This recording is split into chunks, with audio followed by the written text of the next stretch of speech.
உம்மை பாடாத நாட்களும் இல்லையே, உம்மை தேடாத நாட்களும் இல்லையே. ரெண்டு கையை உயர்த்தி, உம்மை பாடாத நாட்களும் இல்லையே, உம்மை தேடாத நாட்களும் இல்லையே. சொல்லுங்க, உம்மை அல்லாமல் யாரை நான் நேசிப்பேன், உமக்காக அல்லாமல் யாருக்காக வாழ்வேன்.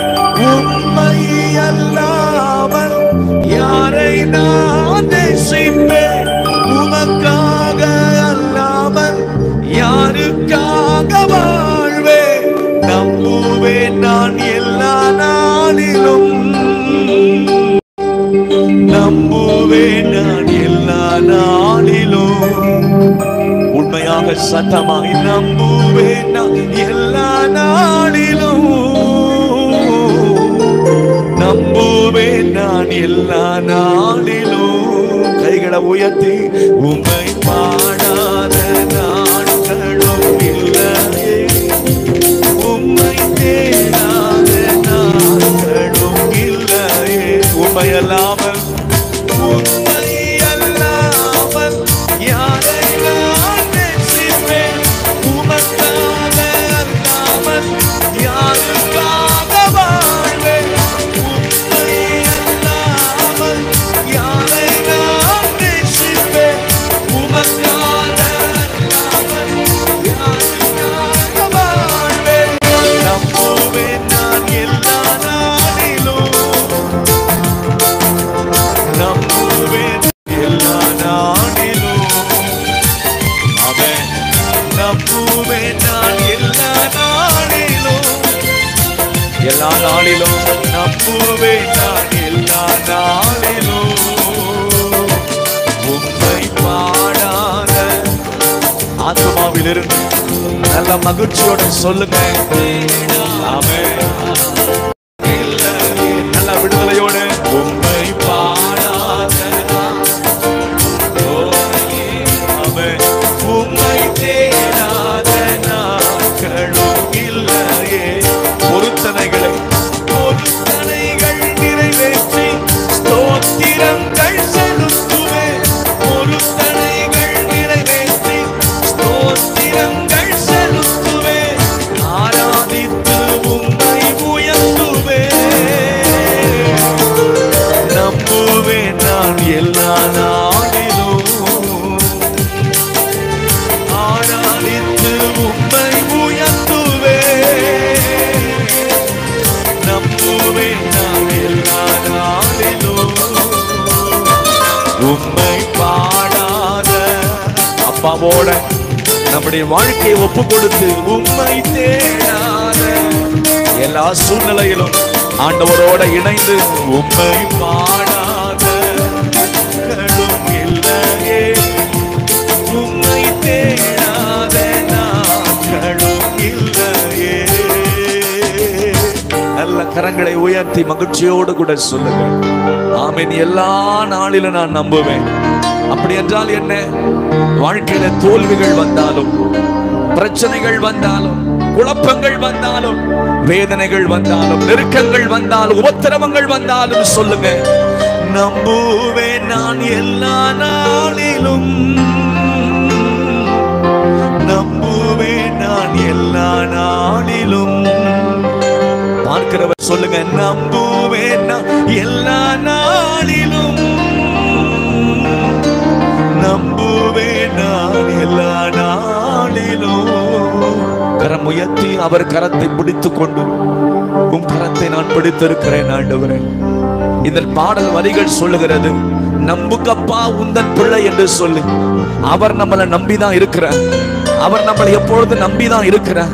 என் பிள்ளை என்னை விட்டு விலகாது, என் பிள்ளை என்னை மறக்காது, என் பிள்ளை என்னை விட்டு எங்கும் போகாது என்று அவர் எப்பொழுது நம்மை நம்பிதான் இருக்கிறார். ஆனா நம்ம தான் அவரை நம்பணும். கைகளை உயர்த்தி சொல்லுங்க, ஆண்டவரே நம்புவேன், எல்லா நாளும் நம்புவேன் ஆண்டவரே, எல்லா நேரத்துல நம்புவேன் ஆண்டவரே. என் விசுவாசம் குறைந்து போகாது ஆண்டவரே. இந்த நிகழ்ச்சியை பார்க்கிற இந்த ஆராதனைகள் இணைந்திருக்கிற நீங்கள் சொல்லுங்கள், எல்லா சூழ்நிலையிலும் நான் உம்மை நம்புவேன் ஆண்டவரே. புயல் அடித்தாலும், காற்றடித்தாலும், பெருமழை வந்தாலும் நம்புவேன் நான் எல்லா நாடிலும். நம்புவேன் நான் எல்லா நாடிலும். நீங்க மாத்திரம் சொல்லுங்க, நம்புவேன் நான் எல்லா நாடிலும். நம்புவேன் நான் எல்லா நாடிலும். ஆண்டவரே, உம்மையே நம்புவேன். ஆமென். எல்லாரும் வேதத்தில் வாழ்ந்த தேவ மனிதர்கள் எல்லாரும் கர்த்தரையே நம்பியிருந்தார். கர்த்தரையே நம்புகிறவர்கள் ஒரு நாளும் வெட்கப்பட்டு போனதாய் சரித்திரம் கூறவில்லை. ஆமென். இயேசுவை ஏற்றுக்கொண்டது பெரிதல்ல, அவருக்காய் எல்லா காலத்திலும் வாழ வேண்டும். வாழ்க்கையில பிரச்சனைகள் வந்தாலும் கர்த்தருக்காய் நில்லுங்க. சமாதானமா இருக்கிறீர்களா, ஆண்டவருக்காய் வாழுங்க. தோல்விகள் வாழ்க்கையில் வருகிறதா, இன்னும் உறுதியாய் பற்றிக் கொள்ளுங்கள். எல்லா நெருக்கத்திலும் அவர் நம்மை விடுதலையாக்கி நம்மை நடத்துவதற்கு உண்மையுள்ள தேவனாய் இருக்கிறார். அவருக்கு நம்முடைய ஆத்துமா, நம்முடைய ஜீவனை ஒப்பு கொடுப்போம். எதை ஆண்டவருக்காக நாம் செலுத்த முடியும்? ஆண்டவருடைய நாமத்தை மகிமைப்படுத்த, அவருக்கு நம்மை முழுமையாய் ஒட்டு கொடுக்க, அவருக்காய் வாழ்வது ஆண்டவர் நமக்கு தந்திருக்க ஒரு பெரிய கிருபையா இருக்கிறது. ஆகவே அவரை நம்புவோம். எல்லா சூழ்நிலையில நம்புவோம். யார் நம்மளை கைவிட்டாலும் சொல்லுங்க, ஆண்டவரே நான் உம்மை நம்புவேன் ஆண்டவரே. சத்தமாய் சொல்லுங்க, நான் உம்மை நம்புவேன் ஆண்டவரே. I will trust you Lord. உம்மை எப்பொழுது நம்புவேன் ஆண்டவரே. எல்லா சூழ்நிலையில நம்புவேன் ஆண்டவரே. அவருடைய சமூகத்தில் ஒப்பு கொடுத்து தெய்வ கரம் நம்ம எப்பொழுதும் தாங்கி நடத்த, ஆவியானவர் கூட பேச, இந்த சத்தத்தை கேட்கிற எல்லாரோடு கூட கர்த்தர் பேச. அவர் உண்மையுள்ள தேவனா இருக்கிறார். என்ன வந்தாலும் கர்த்தரை நம்புவோம். அவர் நம்மளை கைவிடவே மாட்டார். அவருக்கே சதா காலங்களிலும் மகிமை உண்டாவதாக. ஆமீன். கர்த்தருடைய நாமத்தை நாம் தொடர்ந்து மகிமைப்படுத்துவோம். கர்த்தர் நல்லவர். இந்த சத்தத்தை கேட்கிறவங்களை தொடர்ந்து ஆண்டவர் நடத்துவார். வேத புத்தகத்திலே ஒரு அற்புதமான சம்பவம் ஒன்று உண்டு. அதன் காரியத்தை உங்களோடு கூட நான் பேசி ஜெபித்து, ஆண்டவர் நம்முடைய இருதயத்தை இன்னும் சரியாய் மாற்றி அமைப்பதற்கு நம்மை நாம் விட்டு கொடுக்க போகிறோம். ஹல்லேலூயா, ஸ்தோத்திரிக்கிறோம். மார்க் எழுதின சுவிசேஷம் 4ஆம் அதிகாரத்தின் 39ஆம் வசனத்தை நாம் பார்க்கும் பொழுது, அவர் எழுந்து காற்றை அதட்டி கடலை பார்த்து, இறையாதே அமைதலா இரு என்றார். அப்பொழுது காற்று நின்று போய் மிகுந்த அமைதல் உண்டாயிற்று. ஆமென். இந்த இடத்தில் எழுதப்பட்டிருக்கிற அற்புதமான ஒரு வார்த்தை என்ன? நம்முடைய வாழ்க்கையிலே, உலக வாழ்க்கையிலே புயலும் மழையும் ஒன்றிருந்து தாக்கும்படியான பிரச்சனைகள் வருகிறது. ஆண்டவரை ஏற்றுக்கொண்டோம், ஆண்டவருக்காய் வாழ ஒப்பு கொடுத்தோம், இயேசுதான் எனக்கு தெய்வம் என்று ஆலயத்தில் வந்து சாட்சி கொடுத்தோம். மற்றவர்களை பார்த்து சொல்கிறான், சர்ச்சுக்கு போறேன், ஆண்டவரை ஏற்றுக்கொண்டேன். ஆனால் வாழ்க்கையில புயலும் காற்றும் மழையும் நம்மை இணைந்து தாக்கும் பொழுது, பிரச்சனைகளுக்குள் நாம் செல்லும் பொழுது, நாம் செய்ய வேண்டியது என்னது என்பது குறித்த ஒரு விளக்கம் நமக்கு தெரியாமல் அதன் வழியாகவே நாம் சென்று கொண்டிருக்கிறோம். கர்த்தர் மீது நம்பிக்கை வைக்கிறவர்களாக உறுதியான விசுவாசத்தை குறித்த ஒரு பெரிய விளக்கம் நமக்கு தேவையா இருக்கிறது. இந்த இடத்திலே நாம் வாசித்து பார்க்கும் பொழுது, இயேசுவானவர் சீஷர்களோடு கூட பயணித்து சென்று கொண்டிருக்கிறார். அவர் படகிலே ஏறி பிரயாணத்திற்குள் சென்ற பொழுது திடீரென்று காற்றடித்தது, புயல் காற்று அடித்தது. ஆமீன். அவர் அமர்ந்திருந்த படகெல்லாம் கவிழும்படியான பெரிய காற்று அடைத்தது. வாழ்க்கையில் வருகிற காற்று, பிரச்சனைகள், போராட்டங்கள் எல்லாவற்றிலும் நீங்கள் சொல்ல வேண்டும், கர்த்தர் என்னோடு கூட இருக்கிறார் என்று. ஆமென். அவர் என்னுடைய படகிலே இருக்கிறார் என்கிற ஒரு பெரிய உணர்வு நமக்கு இருக்க வேண்டும். இயேசுவானவர் தம்முடைய சீஷர்களை அழைத்து கொண்டு கடலின் அக்கறைக்கு போக அவர் பிரயாணப்படுகிறார். அது சாயங்கால நேரமா இருந்தபடியினால் அதுவரையிலும் பிரசங்கித்துக் கொண்டிருந்தாலும் இயேசுவானவர் களைப்பாயிருந்தார். அவர் களைப்பாயிருந்தபடியினால் கொஞ்ச நேரம் ஓய்வெடுக்க தன்னுடைய சரீரத்தை ஆயத்தப்படுத்தி அவர் படகிலே படுத்து நித்திரை செய்து கொண்டிருந்தார். ஒரு ஆமேன் சொல்லுங்க பார்ப்போம். ஆமேன். அவர் படுத்து நித்திரை செய்து கொண்டிருந்த பொழுது திடீரென்று புயல் காற்று, திடீரென்று பெரும் காற்று அந்த படகை கீழே தள்ளுவது போல நிரம்பினது. 37ஆம் வசனத்தில், அப்பொழுது பலத்த சுழல் காற்று உண்டாகி படகு நிரம்பத்தக்கதாக அலைகள் அதன் மேல் மோதினது என்று வாசிக்கிறோம். அலைகள் அந்த படகின் மேல் மோதினது என்று வாசிக்கிறோம். சீசர்கள் அக்கறை நோக்கி படகை வேகமாக செயல்படுத்த தண்டு வலித்தார்கள். அவர்கள் முயற்சி செய்தார்கள். எப்படியாவது அக்கறைக்கு சென்று விட வேண்டும், இந்த காற்றையும் இந்த கடல் அலைகளையும் எப்படியாவது தாண்டி சென்று விட வேண்டும் என்று சொல்லி அவர்கள் முழு பலத்தையும் செலவழித்தார்கள். ஆனால் அவர்களால் முடியவில்லை. ராமன் சொல்லுங்க பார்க்கலாம். முழு பலத்தையும் செலவழித்தார்கள், அவர்களால் மேற்கொள்ள முடியவில்லை. இந்த இடத்தில் நாம் கவனிக்க வேண்டிய விஷயம் என்னவென்று நீங்கள் பார்ப்பீர்களே ஆனால், நம்முடைய வாழ்க்கையில் வருகிற பயப்படும்படியான சூழ்நிலைகள் வருகிறது. சீசர்கள் என்ன செய்வதென்று தெரியாமல் அங்கே எழுதுகிற 38ஆம் வசனத்தில் வாசித்து பார்க்கும் பொழுது, கப்பலின் பின்னணையத்தில் அவர் தலையணையை வைத்து நித்திரையா இருந்தார்.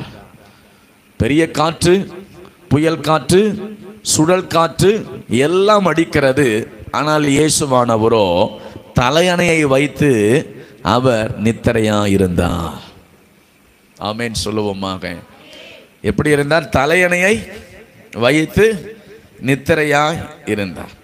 இந்த நெருக்கடியான சூழ்நிலையில, இந்த உயிரே போகும் நிலையில எப்படி தலையணையை வைத்து அவர் தூங்கிக் கொண்டிருந்தார் என்கிற கேள்வி இந்த வசனத்தை வாசிக்கும் போது நமக்கு எழுகிறது. அவர் பகலெல்லாம் ஊழியம் செய்தார், இரவெல்லாம் அவர் ஜெபிக்கிறவராய் இருந்தார். பகலெல்லாம் பிசாசுகளை விரட்டினார், அற்புத அடையாளங்களை செய்தார். இரவெல்லாம் அவர் தேவனோடு கூட, பிதாவோடு கூட நேரம் செலவழித்தார்.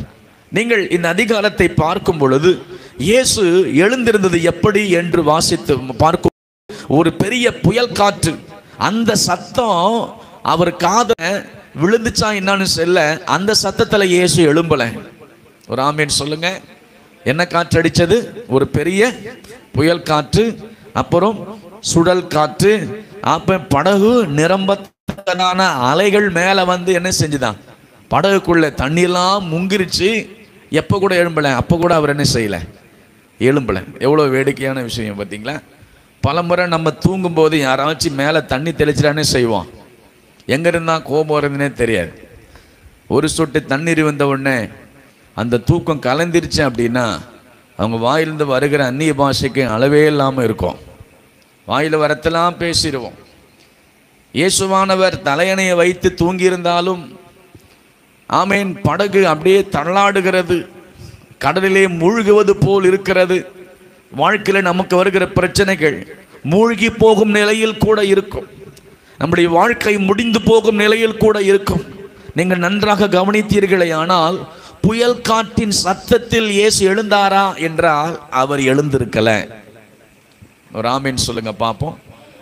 புயல் காற்றின் சத்தத்தில் அவர் எழுந்திருக்கவில்லை. இரண்டாவது, கொந்தளிக்கிற அலைகளின் சத்தத்தில் இயேசு எழுந்திருக்கவில்லை. ஒரு கொந்தளிக்கும் சத்தம், கடல் அலைகள் கொந்தளிக்கிறது, எழுந்திருக்கவில்லை. மூன்றாவது, பயங்கரமான சூழ்நிலைகள் அவரை எழுப்புவதற்கு முயற்சி செய்தது, ஆனாலும் எழுந்திருக்கவில்லை. இந்த மூன்று சத்தங்களும் ஒரு இடைஞ்சல்களும் அவருக்கு வந்தபோது கூட இயேசு எழுந்திருக்கவில்லை. எப்ப எந்திரிச்சாரு அப்படின்னா, சீஷர்கள் வந்து இயேசுவிடத்தில் வந்து சொல்றாங்க, ஐயரே நாங்கள் மடிந்து போகிறோம். சீஷர்களுடைய சத்தத்தை கேட்டு இயேசு எழுந்தார். ஒரு ஆமீன் சொல்லுங்க பார்க்கலாம்.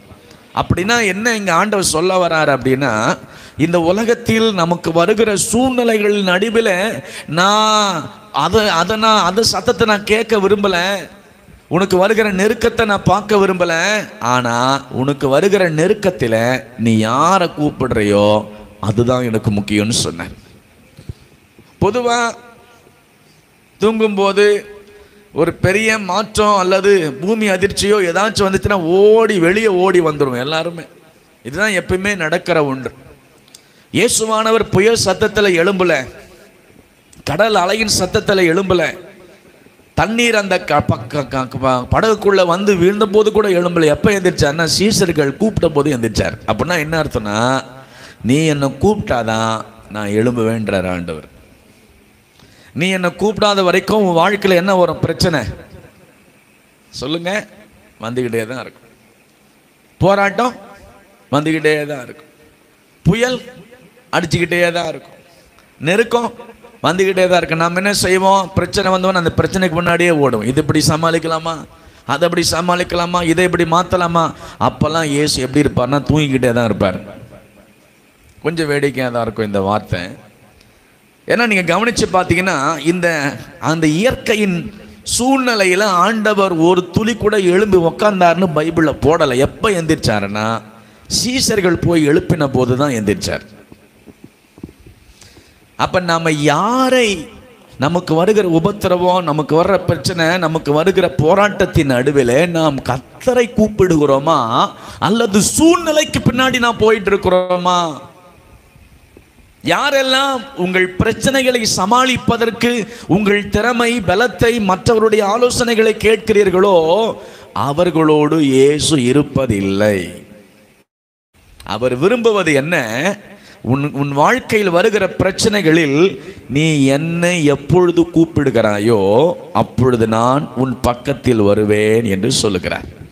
நம்முடைய வாழ்க்கையில் புயல் வீசுகிறதா, கடல் கொந்தளிக்கிறதா, சமாதானம் மற்று போய் விட்டீர்களா, நிம்மதி இல்லாத ஒரு வீடா இருக்கிறதா, இயேசுவுக்கு நாம் அதை தெரியப்படுத்த வேண்டும். கரம் உயர்த்தி ஒரு ஆமென் சொல்லுங்க. இயேசுவே, என் வாழ்க்கையில் இப்படிப்பட்ட ஒரு பிரச்சனை இருக்கிறது, புயல் வீசுகிற நேரத்தில் எழுந்திருக்கும்படி அவரை கூப்பிட வேண்டும். அவரை கூப்பிட வேண்டும். என் வாழ்வில் நீர் வேண்டும். ஆண்டவரே, நீர் இருந்தால் எனக்கு ஒரு சமாதானம் கிடைக்கும் என்று அநேகர் பிரச்சனை நேரத்தில் ஜெபிக்க மறந்துடுவாங்க அல்லது ஜெபத்திற்கு நேரம் கொடுக்க மாட்டாங்க. எப்படியாவது சமாளிக்கலாம் என்று சொல்லி அதற்கு பின்பாக ஓடுவார்கள். நம்முடைய ஆண்டவர் தூங்குகிறவரா? இல்லை. வேத புஸ்தகத்தில் எழுதப்பட்டிருக்கிறது. சங்கீதம் 121 சங்கீதத்தின் 4 எழுதப்பட்டிருக்கிறது, இதோ இஸ்ரவேலை காக்கிறவர் உறங்குவதும் இல்லை, அவர் தூங்குவதும் இல்லை என்று எழுதப்பட்டிருக்கிறார். அப்ப எப்ப தூங்குறாருன்னா, நாம என்னைக்கு சூழ்நிலைக்கு பின்னாடி போறோமோ, என்னைக்கு நம்முடைய வாழ்க்கையில் வருகிற பிரச்சனையே நாம சமாளிக்கலாம் ஓடுறோமோ, அப்பெல்லாம் ஆண்டவர் தூங்குற மாதிரியே தான் இருப்பார். இதுதான் வேடிக்கை. கடைசியில் என்ன சொல்லுவோம்? நான் சர்ச்சுக்கு போனேன், ஒன்றும் நடக்கலை. நான் ஜெபம் பண்ணேன், ஒன்றும் நடக்கலை. பாஸ்டர் ஜெபம் பண்ணார், ஒன்றுமே நடக்கலை. பாஸ்டர் ஜெபம் பண்ணத்துல எதுவுமே நடக்காது. நாம ஆண்டவரை நோக்கி கூப்பிட்டாதான் மாற்றங்கள் வரும். நாம தேவனிடத்தில் நெருங்கினால்தான் நம்முடைய வாழ்க்கையில் மாற்றங்கள் வரும். இயேசு ஒரு நாளும் தூங்குகிறவர் அல்ல. இயேசு என்ன செய்கிறார்? அவள் எழுந்திருந்து கடலோடும் காற்றோடும் பேசுவதற்கு முன்பதாக முதலாவது யாருக்கிட்ட பேசுறாருன்னா சீசரிடத்துல பேசுறார். 26 நீங்க வாசித்து பார்க்கும் பொழுது என்ன சொல்லுகிறார்? அவர் எழும்பி அவர்களுக்கு விசுவாசம் இருக்கிறதா என்று சொல்லி அவர்களை பார்த்து கேட்டார். அற்ப விசுவாசிகளே, ஏன் பயப்படுகிறீர்கள்? ஒரு ஆமேன் சொல்லுங்க பார்க்கலாம். எப்படி சொல்றாரு? எழும்புன்னு யாருக்கிட்ட தான் பேசினார்னா கடலையும் காற்றையும் அடக்குவதற்கு முன்னதாக ஃபர்ஸ்ட் யாருக்கிட்ட பேசுறாருன்னா நம்மகிட்ட பேசுறாரு. அற்ப விசுவாசியே பயப்படுறேன். இன்னைக்கு ஆண்டவன் நம்மளை பார்த்து அதான் சொல்றாரு, பயப்படாதே. அதுக்கப்புறம் தான் எதை அடக்கினார்னா காற்றையும் கடலையும் பார்த்து ஒரு அதட்டினார், எல்லாம் அமைதலாகிவிட்டது. காற்றை கடலையும் அமைதியா இருக்கும்படி இயேசு கட்டளையிட்டவுடன் மிகுந்த அமைதல் உண்டாயிற்று. எனக்கு அருமையான ஆண்டுடைய பிள்ளைகளை நாம் செய்ய வேண்டியது என்ன? இந்த சத்தத்தை கேட்கிறவர்களை செய்ய வேண்டியது என்ன? நமக்கு வருகிற பிரச்சனைகள் நடுவில் நாம் யாருக்கு நேரத்தை கொடுக்கிறோம்? நாம் யாருக்கு முதலிடம் கொடுக்கிறோம்? சூழ்நிலைகளுக்கு பின்னாடி நாம் செல்லுவோமே ஆனால் நம்மை நாமே ஏமாற்றி கொண்டிருக்கிறோம். பிரச்சனையின் வழியாய் நாம் செல்லுவோமே ஆனால் நம்மை நாமே ஏமாற்றி கொண்டிருக்கிறோம். நாம் செய்ய வேண்டியது, என் பிரச்சனைகள் நடுவிலே நான் கர்த்தரிடத்திலே என் பிரச்சனைகளை முறையிடுவேன். மூழ்கி போகும் சூழ்நிலை வந்தாலும் கர்த்தரிடத்திலே என்னுடைய காரியத்தை முறையிடுவேன். மனிதனை தேடி ஓடுவது அல்ல, என் பிரச்சனைகளை அங்கும் இங்குமாய் சிதறிக்கொண்டு சொல்லுவதற்காக அல்ல. ஏனென்றால் அவரை நோக்கி பார்க்கும்போது நிச்சயமா என் பிரச்சனைகளுக்கான முடிவை ஆண்டவர் தர அவர் உண்மையுள்ள தேவனாய் இருக்கிறார். இதான் வித்தியாசம். காற்றடித்து புயல் அடித்து மழை கடல் தண்ணீர் எல்லாம் படகிலே வந்து விழுந்து அவர் எழும்பவே இல்லை. அவர் பாட்டு தூங்கிட்டே தான் இருந்தார். தூங்கிட்டே தான் இருக்கிற. எப்போ எழுப்புறாங்க, எப்போ என்னை கூப்பிடுறாங்க, எப்போ என்னிடத்தில் முழு நம்பிக்கை வைக்கிறாங்க என்று சொல்லி அவர் அமைதியாகவே தான் இருந்தார். ராமின்னு சொல்லுங்க பார்ப்போம். வேதத்தில் வார்த்தை இருக்கு, என்னை நோக்கி கூப்பிடு, அப்பொழுது நான் உனக்கு மறு உத்தரவு கொடுப்பேன். ஆமீன் சொல்லுங்க பார்ப்போம். நாம் எப்பொழுதெல்லாம் ஆண்டவர் நோக்கி கூப்பிடுறோம்? ஞாயிற்றுக்கிழமை ஆலயத்திற்கு வரும்போது கூப்பிடுவோம். அதுக்கப்புறம் வேற ஏதாச்சும் பிரேயர் நடக்கும்போது ஆண்டவர் போது கூப்பிடும், ஆண்டவரே எனக்கு இது இல்லை அது இல்லை. அதுக்கப்புறம் பிரச்சனை வந்தவொடனே என்ன செய்வோம்? எப்படியாவது சமாளிக்கலாம், நானும் முயற்சி செய்கிறேன். அவங்க சீசர்கள் எப்படியெல்லாம் போராடி போராடி பார்த்தாங்க, அவருடைய அனுபவங்களை போராடி பார்த்தாங்க. பேதுரு, ஆமீன், கடலிலே மீனை பிடிக்கிற பேதுரு அவனுடைய திறமையை முழுவதுமாய் செலவழித்து பார்த்தா ஒன்றும் நடக்கலை. யாக்கோபு சகோதரன் அந்திரேயா முடிஞ்சளவு முயற்சி செய்தாங்க, ஆனால் படகு மூழ்குவது போல தான் மாறிச்சே தவிர அவர்கள் திறமையெல்லாம் அற்று போயிற்று. நம்முடைய திறமையினால் ஒரு நாளும் ஜெயத்தை பெற முடியாது. நம்முடைய ஞானத்தினால் ஒரு நாளும் ஜெயத்தை பெற முடியாது. நாம் செய்ய வேண்டியது, அப்பா என்னால் ஒன்று முடியாது, எல்லாம் நீர்தான் ஆண்டவர் என்று சொல்லி அவரை நாம் நம்ப வேண்டும். இந்த உண்மை சம்பவத்தில் நாம் கற்றுக்கொள்ள வேண்டியதுதான், உங்கள் வாழ்க்கையில் வருகிற எல்லா பிரச்சனைகளுக்கும் தீர்வு அவரை நோக்கி கூப்பிடுகிற ஒரே ஒரு சத்தம் தான். கரமுயர்த்தி ஒரு ஆமென் சொல்லுங்க பார்ப்போம். என்னை நோக்கி கூப்பிடு, நீ அறியாததும் உனக்கு எட்டாததுமான பெரிய காரியங்களை நான் உனக்கு செய்வேன். இயேசுவானவர் உங்கள் நடுவில் இருக்கிறார். இந்த சத்தத்தை கேட்கிற உங்கள் பக்கத்தில் இயேசுவானவர் இருக்கிறார். இயேசுவே எனக்கு உதவி செய்யும் என்று கூப்பிட்டால் அவர் நிச்சயமாய் உங்களுக்கு மறு உத்தரவு கொடுப்பார். அவர் யாரையும் ஆமீன் ஆள் பார்த்தோ அல்லது ஆடை பார்த்தோ அல்லது நிறத்தை பார்த்தோ அவர் பாகுபாடு காண்பிக்கிறவர் அல்ல. உண்மையாய் கூப்பிடுகிறவர்களுக்கு அவர் செவி கொடுக்கிற தேவனாய் இருக்கிறார். இந்த உலகம், நம்மை சுற்றி இருக்கிற உறவினர்கள் நம்முடைய சத்தத்தை கேட்டு கேட்காமல் போகலாம், நம்முடைய பிரச்சனைகளை கேட்டு நம்மை விசாரிக்காமல் போகலாம். ஆனால் இயேசுவானவர் நம்முடைய பிரச்சனைகளுக்கு உதவி செய்வதற்கு அவர் முதலாவது காற்றை அடக்குவதற்கு முன்பதாக நம்மளை பார்த்து சொன்னார், பயப்படாதே. ஆமீன் சொல்லுங்க பார்ப்போம். டோன்ட் ஃபியர், பயப்படாதே, விசுவாசமாயிரு. அற்ப விசுவாசியே, ஏன் சந்தேகப்படுற, ஏன் மறிச்சிடுவோன்னு நினைக்கிறேன்? நீ என் கூட இருக்கும்போது உனக்கு மரணமே வராது. ஆமீன் சொல்லுங்க பாப்போம். நீ என்னோடு இருக்கும்போது, நீ என்னை நோக்கி கூப்பிடும் போது உன் வாழ்க்கையில் என்றைக்குமே மேன்மைதான், உன் வாழ்க்கையில் என்றைக்குமே உயர்வு தான். ஆமீன். இந்த உண்மை சம்பவத்தில் நாம் கற்றுக்கொள்ள வேண்டிய விஷயம் அதுதான். அங்கும் இங்கும் மனிதனையே எதிர்பார்த்து ஓடாதிருங்கள், சூழ்நிலையை பார்த்து பார்த்து ஓடாதிருங்கள். சூழ்நிலைகள் நடுவிலே சொல்லுங்கள், நான் கர்த்தரை நம்பி இருக்கிறேன், நான் அவரிடத்தில் என்னுடைய தேவைகளை சொல்லுகிறேன். ஆண்டவரே நீர் எல்லாம் பார்த்து கொள்வீராக. கரங்களை உயர்த்தி சொல்லுங்க பாப்போம், நீர் எல்லாம் பார்த்து கொள்வீராக. உங்கள் பிரச்சனை எல்லாத்தையும் ஆண்டுகிட்ட தாராளமா சொல்லலாம். உங்கள் தேவை எல்லாவற்றையும் கர்த்தரிடம் தாராளமாய் சொல்லலாம். புயல் காற்றிலே நம்முடைய சத்தத்தை அவர் நிச்சயமாய் கேட்கிறவராய் இருக்கிறார். ஆகாருடைய பிள்ளை வனாந்திரத்திலே அது தண்ணீர் இல்லாமல் மறிக்கும் சூழ்நிலையிலே வேதம் சொல்கிறது, பிள்ளையின் சத்தத்தை அவர் கேட்டார் என்று. ஒரு ஆமீன் சொல்லுங்க பார்க்கலாம். ஆமீன். அவர் பிள்ளையின் சத்தத்தை கேட்பார். நம்ம எல்லாரும் அவருடைய பிள்ளைகளாக இருக்கிறோம்.